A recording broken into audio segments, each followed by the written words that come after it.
Pues ya tenemos a Luca y a los quimiotrófos. ¿Quimio qué? Quimiotrófos.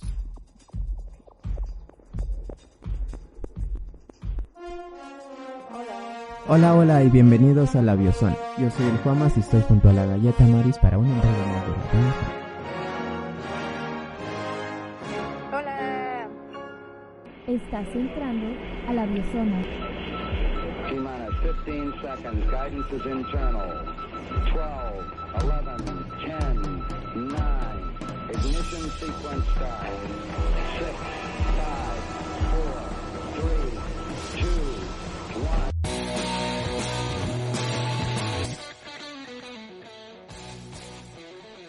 ¿Qué tal? Hoy es una mañana soleada en Edmonton, Alberta. Esta semana fue el Día de Canadá, les estamos hablando desde el pasado. El Día de Canadá, qué bonito. Sí, es interesante la forma en que varían las culturas, porque en México y en Latinoamérica generalmente cuando hay una fiesta o algo es como pues mucha fiesta toda la noche. Y aquí fueron los fuegos artificiales, fueron como 10 minutos. Prendieron el puente de luces y todo se veía muy bonito. Y era mucha fiesta y todos gritaban, pero fueron los fuegos, se acabaron y todos se voltearon y se fueron. Y en menos de 10 Se minutos... fueron a sus casas. En menos de 10 minutos ya no había nadie en la calle. Ah, Me recuerda a Keenan, mi compañero de laboratorio, que siempre en la mañana es como la charla pequeña así de, buen día, ¿cómo estás? Y a veces se emociona y habla así, y está emocionado hablando y nomás como que se voltea y sigue trabajando como un robot. no tiene interacción masiva. No, sí, es como que cambian, como que hacen switch. No es como que transicionan lentamente de un estado a otro, sino que se apagan y ya siguen en su otra dinámica. Porque Qué en la fiesta raro. fue como, ¡Feliz Año Nuevo! Bueno, ya, y se fueron. ¿Año Nuevo? Ajá, como una forma de decirlo. Ah, qué raro. No sé cómo transmitir esto, de que están muy emocionados, pero al siguiente segundo ya están normales, como si no hubiera pasado nada. Y el puente y todas las luces, todo estaba apagado. O sea, si llegas ese segundo, no sabes que pasó algo muy grande un segundo antes. Que hubo fiesta, ¿no? Ujú. Qué raro. Pero así estamos. Ya ves aquí en México cómo es, ¿no? Ujú. Es más como Que- una semana de fiesta. Una semana Ajá, antes y aparte- y una semana después. Ajá, y aparte sabes que hubo fiesta porque hay un montón de basura y gente ebria en la calle y así, ¿no? Ujú. Sí, aquí no había nada de eso. Es una cultura diferente. Sí, mucho. Pero bueno, ¿de qué vamos a hablar hoy? Pues estuvimos hablando del mundo del RNA, un tema bastante interesante, y del flujo de la información genética, que pues desde luego el mundo del RNA va como ligado a esto, ¿no? Y la importancia realmente que tiene el RNA con respecto a este flujo, porque siempre nos habían enseñado que el DNA era como pues la onda y lo principal y lo genial, pero pues en realidad evolutivamente hablando sabemos que la importancia radica en la molécula intermediaria, ¿no? Ujú. Bueno, ahora es un sistema en que todos dependen de todos. De Como todo. Ujú. mencionamos esta Sí, idea de- del dogma central, que no es un dogma, pero es el nombre que le dio Crick. Crick le decía el dogma central. Y sabemos que la información puede ir en otras direcciones también. No solamente Ajá. ADN, ARN, proteínas, sino que hay variaciones. Exacto, porque, bueno, es que esto es como muy reciente porque apenas se supo que el ARN puede como hacer reversa transcriptasa y no sé qué, ¿no? O sea, como que se puede regresar y así, y sé que se puede replicar, ¿no? Ujú. Reverso transcripción. Ajá, exacto. Entonces no, ya como que esos paradigmas ya cambiaron muchísimo. Y esto, bueno, pues se dio gracias a pues el avance en las investigaciones con los virus, ¿no? Principalmente. Así Entonces es. está bueno. Como si fuera agua, necesitamos que escuchen La Biozona. La Biozona.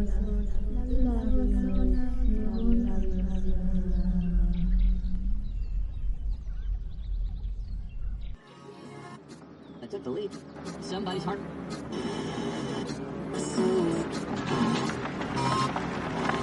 Estás sintonizando a La Biozona.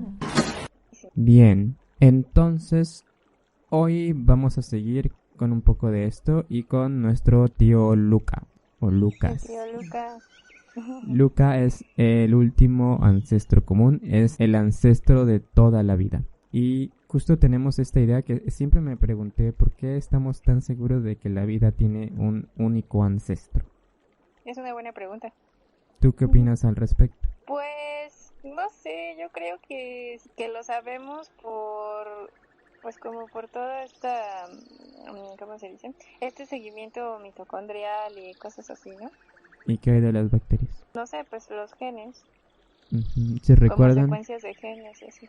¿Se recuerdan? Las bacterias no tienen mitocondrias. Ajá, Y pero tienen como partecitas de genes que podemos rastrear, ¿no? lo que hacemos es tener secuencias de genes de estas letras: adenina, timina, guanina, citosina, y eso es un codón. Pero un gen es una unidad más comprensiva que da generalmente a proteínas, pero también hay genes de regulación. Mucho de esto antes se creía que era ADN basura porque no codificaba para proteínas, pero mucho de ese ADN basura, entre comillas, ahora sabemos que tiene funciones importantes de regulación. Y lo que hacemos, o lo que hacen los biólogos, es analizar estas secuencias y ver qué genes se comparten. Y los genes que se comparten entre todas las formas de vida se asumen como que tienen un origen común. Y hay ciertas cuestiones con eso porque ocurre mucho algo que se llama transferencia horizontal de genes.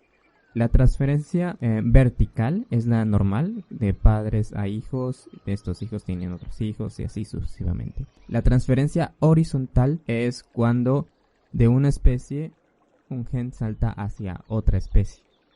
Entonces, aunque estas dos especies no tengan nada en común, si haces el análisis, te va a resultar más parecidos de lo que realmente son, porque este gen no viene de un ancestro común, sino que saltó de una especie a otra. Y esto complica mucho y es muy importante, sobre todo en bacterias, porque no tienen tanta recombinación en el sentido de que los eucariontes tienen, como recombinación sexual. Sí ocurre a través del pile y esas cosas, pero no es tan común.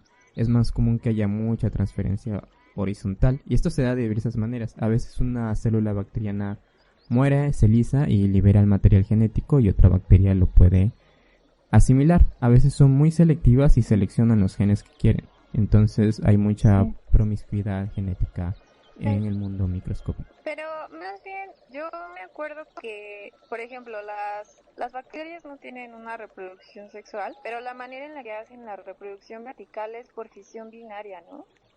Y la manera o el mecanismo por el cual hacen la transferencia horizontal es con el pili, justo, ¿no?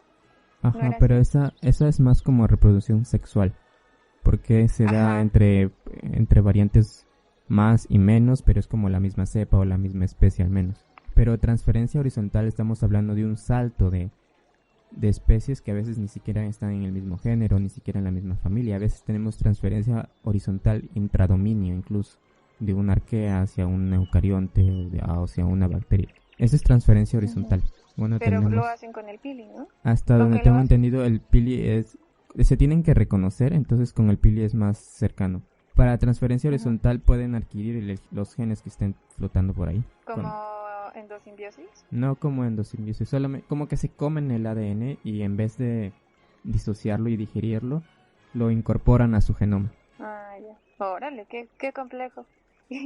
Hay muchas cosas en el mundo de las bacterias.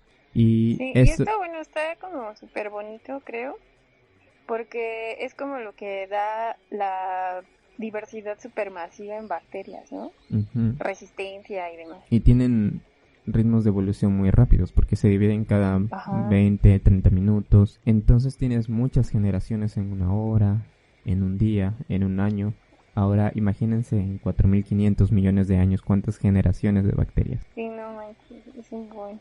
También surge este problema de cómo reconoces las formas bacterianas, porque sí hay fósiles de bacterias, pero la clasificación se basa en morfología. Pero debido a justamente este fenómeno de transferencia horizontal y otras cosas, y que no siempre el genotipo y fenotipo se corresponden uno a uno, es difícil acreditar lo que muchas personas dicen, que ven formas de cianobacterias y atribuyen una cierta categoría taxonómica, les dan género y especie. Y el otro problema es que ciertas cosas abiogénicas, es decir, sin que la vida esté involucrada, simple precipitación, pueden formar cosas que parecen bacterias. Esto para el cambio. Hola. Ay, ay, ay, ay. Ven, entra a la biozona. Si quieres formar parte de la biozona, envía un correo a contacto@labiozona.com.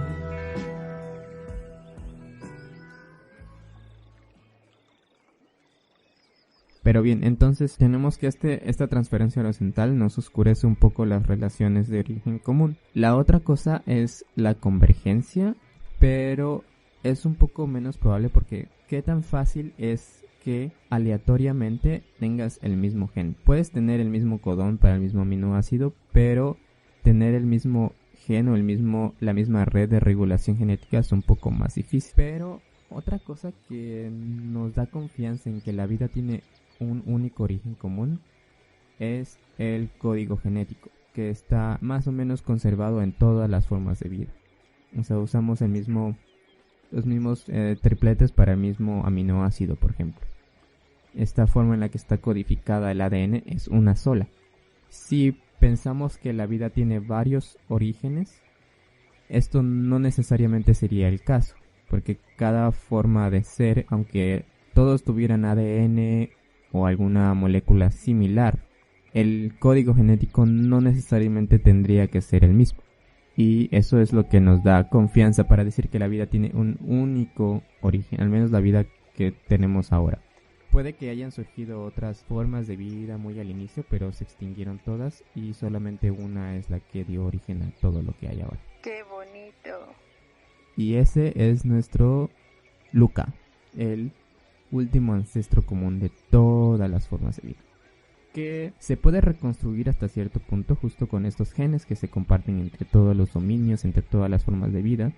Es como lo más básico de genes, y se cree que el último ancestro común al menos tenía ese conjunto de genes. No sabemos si tenía otros que se perdieron, pero creemos que al menos tienen ese tipo de genes, como genes básicos para alimentarse, crecer, dividirse y demás, que son las funciones básicas de la vida. Lo que comentábamos el programa pasado, ¿no? Ajá, ¿Qué es lo que se define a algo como vida? De qué es la vida. Y este último ancestro común ya tenía todas las características de vida. Se lo pueden imaginar como una pequeña bacteria, sin demasiada parafernalia, o a lo mejor sí, pero recordemos que aquí ya tenemos todo. Es el último ancestro de toda la vida, pero debajo de Luca hay otras formas que como que estaban intentando llegar a la vida, porque Luca viene de herencia, heredó sus genes de esta evolución química que presidió a Luca. Luca ya estaba formado como una cosa viva. Luca ya era una entidad viva. Incluso podemos estar seguros de que era una comunidad. ¿Comunidad? Porque no puedes tener una sola bacteria. O sea, al momento de que tienes Luca va a crecer y dividirse y va a empezar a formar una comunidad muy rápidamente. No, a ver, pero no, espérame. Pero la comunidad es un montón de poblaciones juntas. ¿A poco ya había tantas poblaciones de Luca? Pues estamos hablando en tiempo geológico. Que tan rápido las bacterias se dividen muy rápido. Y esto era más parecido a una bacteria. Pero bueno, es que yo estoy con la idea de las definiciones ecológicas de esos nombres. Entonces, si sabemos que por ejemplo, una especie son organismos del mismo tipo, ¿no? Tienen las mismas características. Una población son aquellos individuos que comparten la capacidad de reproducirse, ¿no? Y lo que los diferencia de otras poblaciones es justo eso, que tienen como mecanismos de restricción para dividirse o comunicarse. Entonces, si tienes un montón de poblaciones juntas, entonces ahora sí ya tienes una comunidad. Poblaciones diferentes significa que tienes especies diferentes, ¿no? Entonces, ¿ya había muchas especies de Luca? En teoría debería ser una sola. Lo que decíamos en los programas anteriores, que es una especie. Y en bacterias es muy difícil saber qué es una especie. Sí, supongo que sí. Justo por esto de la herencia horizontal y así, ¿no? Sí, por este tipo de cosas. Entonces tenemos eso, digamos que... pero en algún momento tuvo que haber habido una sola célula de la que todo se diferenció. Nuestro abuelo. Y la vida empezó. Creemos que esto sucedió tan rápido como fue posible. Tan rápido como se enfrió la Tierra y hubo océanos. Y la evidencia más antigua que tenemos es de 3.5 mil millones de años. O sea, 1.000 millones de años después de la formación de la Tierra. Y esa es la evidencia más antigua. Para que haya evidencia, la vida ya tendría que haber sido conspicua en ese tiempo. O sea, ya debería haber sido notable en la superficie terrestre. Es decir, que la vida pudo haber surgido mucho, mucho antes, casi despuésito de la formación de la Tierra. Tan pronto como se enfrió, hubo vida. Y ya tenemos nuestro último ancestro común. Y desde ahí empezó a formarse todo. Y más adelante sí, ya se empezaron estas poblaciones empezaron a crecer, a divergir y a especializarse en ciertos factores de nutrición. Se cree que Luca tenía un metabolismo heterótrofo. Y los tipos de metabolismo son autótrofos y heterótrofos, básicamente. Los heterótrofos son los que consumen su comida y los autótrofos son los que producen su comida. Sí, bueno, tendría que ser forzosamente heterótrofo porque la fotosíntesis surgió mucho tiempo después, ¿no? O sea, era imposible que fuera autótrofo. Por mucho tiempo se creía que la autotrofía fue primero, como tipo plantas, porque tendrían que producir su propio alimento porque no había nada. Y por mucho tiempo esto fue lo que prevalecía, el pensamiento que prevalecía. Pero conforme se fue estudiando más la bioquímica de la fotosíntesis, se ve que es un proceso muy complejo. En plantas es complejo y en sus predecesores aún es complejo. En cianobacterias sigue siendo bastante complejo, toda una maquinaria molecular que se requiere para hacer fotosíntesis, y es muy improbable que esto haya sido parte del último ancestro común, porque es una maquinaria demasiado compleja para obtener energía del sol. Sí, exactamente. Bueno, además también por las condiciones, ¿no? Porque cuando estaba Luca no había pues condiciones oxigénicas, ¿no? Justo lo que decíamos en los episodios pasados. No había como forma de pero no necesitas oxígeno para hacer fotosíntesis. La fotosíntesis el oxígeno es CO2. Sí, entonces tenemos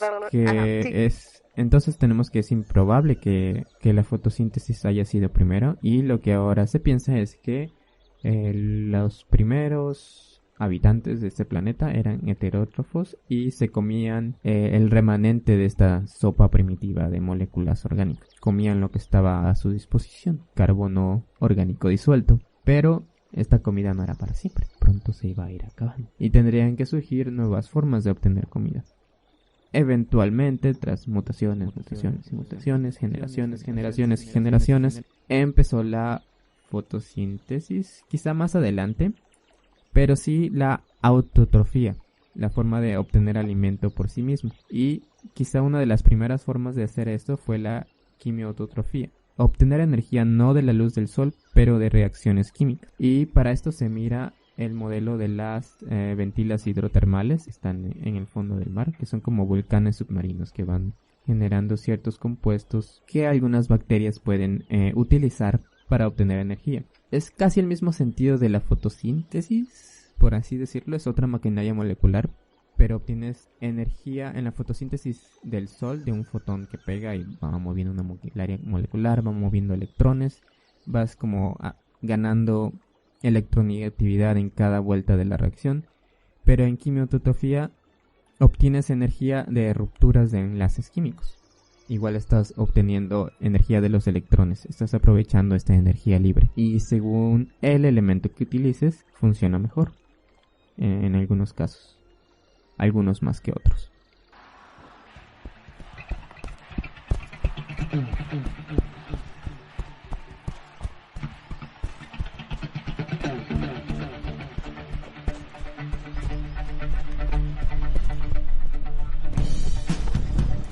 Corre, ven, súmate a la biozona.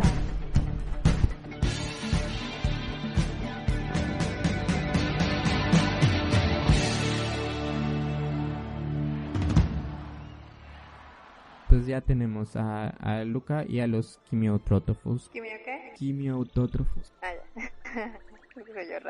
Se van como relegando a ciertos ambientes extremos, pero no fue hasta el surgimiento de la fotosíntesis que realmente todo cambió en la Tierra. Poco a poco, lentamente, estos organismos fotosintéticos fueron llenando de sus gases de desecho a la atmósfera. Fueron intoxicando a los demás organismos con sus desechos. Muy parecido a lo que hacemos hoy en día con nuestros gases de efecto invernadero. Pero al inicio estos organismos fueron tan exitosos porque obtenían energía del sol e iban desechando este gas tóxico que eliminaba competidores. Este gas tóxico es el oxígeno. Y no hay modo de saberlo, pero es muy posible que esto significó realmente una gran extinción masiva en términos de gran diversidad, porque muchas formas bacterianas se vieron desplazadas o eliminadas por esta concentración de oxígeno. Pero realmente no hay forma de saberlo directamente, porque los fósiles de bacterias solo dejan la forma de las bacterias, y las bacterias, saben, necesitamos sus genomas para saber qué son. Esto fue un gran evento, quizá uno de los mayores eventos en la historia de la Tierra, la gran oxigenación. Cambió el juego completamente para la Tierra, cambió la química de la atmósfera, del agua, de todo. Esto se ve muy marcado en el registro fósil debido a que en los océanos primitivos había mucho hierro en disolución. Una vez que la atmósfera se oxigenó, se saturó de oxígeno, la atmósfera y el agua, todo este hierro se oxidó, se hizo óxido ferroso y cayó o se precipitó en los sedimentos.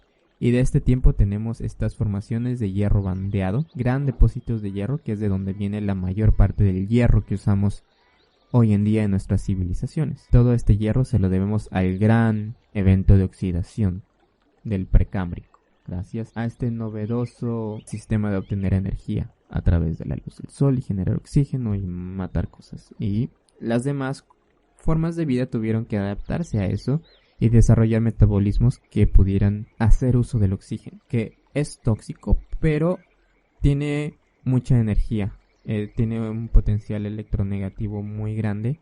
Entonces, si eres capaz de neutralizar esta toxicidad al menos un poco y puedes utilizar este oxígeno como donador de electrones, puedes crecer mucho más rápido, puedes tener actividades mucho más rápidas porque este oxígeno te lo permite.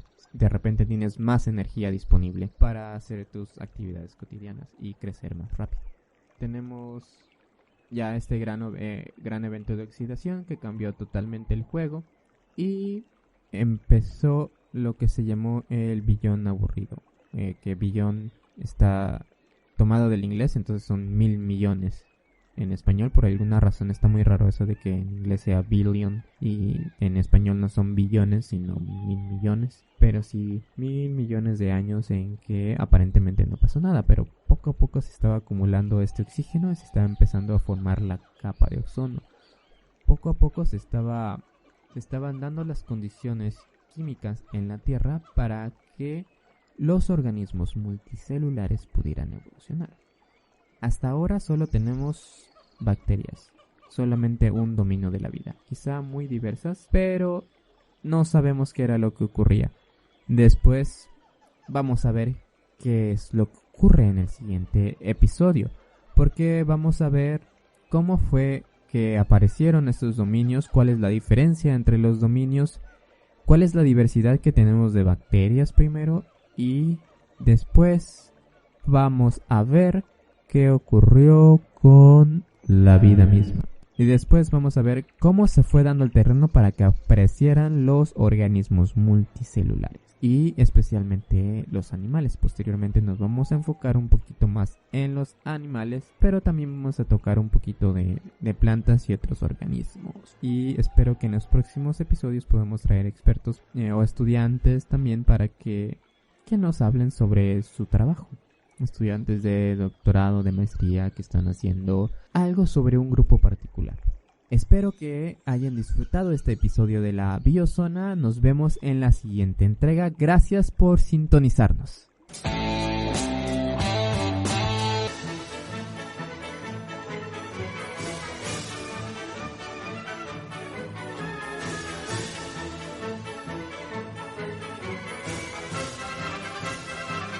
Esto fue La Biozona. No te pierdas nuestro próximo episodio. Hasta pronto.